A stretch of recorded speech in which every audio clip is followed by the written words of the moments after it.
ଆମର ଆଜି Sonepur excise team ଯେତେବେଳେ ପେଟ୍ରୋଲିଂ କରୁଥିଲା ଆମର ମେନ୍ ରୋଡ଼ରେ ସେତେବେଳେ ଆମର ଗୋଟେ ହୋଣ୍ଡା IVR WRV ଗାଡ଼ିକୁ ଆମର ପଟାବାଡ଼ି ଛକରେ ଅଟକେଇଥିଲା। ସେହି ସମୟରେ ସିଏ ତାକୁ ସେ ବଞ୍ଚିବାକୁ ଚେଷ୍ଟା କଲାବେଳେ ତାକୁ ମାଡ଼ି ବସିଥିଲା ଆମର ଏକ୍ସାଇଜ ଟିମ୍।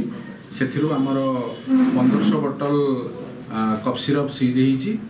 ସେଥିରେ ଆମର 3 ଜଣ ଆକ୍ୟୁଜ୍ ଆରେଷ୍ଟ ହେଇଛନ୍ତି। ଉଦ୍ଧବ ବଗର, ଶିବୁ ମେହେର ଆଉ ରାଜେନ୍ଦ୍ର ବାରିକ ସମସ୍ତେ ବଲାଙ୍ଗୀରର। ସେମାନଙ୍କୁ ଆମେ ପ୍ରାଥମିକ ତଦନ୍ତରେ ଆମେ ଯାହା ପାଇଛୁ ଏଇଟା ସେମାନେ ଜଗତପୁରରୁ ଆଣୁଥିଲେ ଆଉ ସେଇଟା ବଲାଙ୍ଗୀରକୁ ଯାଉଥିଲା, ସପ୍ଲାଏ ହେଉଥିଲା। ଆମେ ତାକୁ ପଟାବାଡ଼ି ଛକରେ ଏଟାକୁ ସିଜ୍ କରିଛୁ। ଏଇଟା ଅନୁମାନିକ 15 ଲକ୍ଷ ଟଙ୍କାର ଜିନିଷ ହେବ। ହଁ, ସେ ନିଜେ ଯେତେବେଳେ ବଞ୍ଚିବାକୁ ଚେଷ୍ଟା କରିଥିଲା ସେତେବେଳେ ସେ ଦ୍ରୁତ ଗତିରେ ସେ ଆମର ପଛକୁ ଯିବାକୁ ଚେଷ୍ଟା କଲାବେଳେ ଆମର ଅଟୋ ସହିତ ଗୋଟେ ଇଏ ହେଇଥିଲା। ସେମିତି ବିଶେଷ କିଛି କ୍ଷୟକ୍ଷତି ହେଇନାହିଁ। ଆମର ଟିମ୍ ତାଙ୍କୁ ସେ ଆହତ ବ୍ୟକ୍ତିମାନଙ୍କୁ ମେଡ଼ିକାଲ ପଠାଇଛନ୍ତି।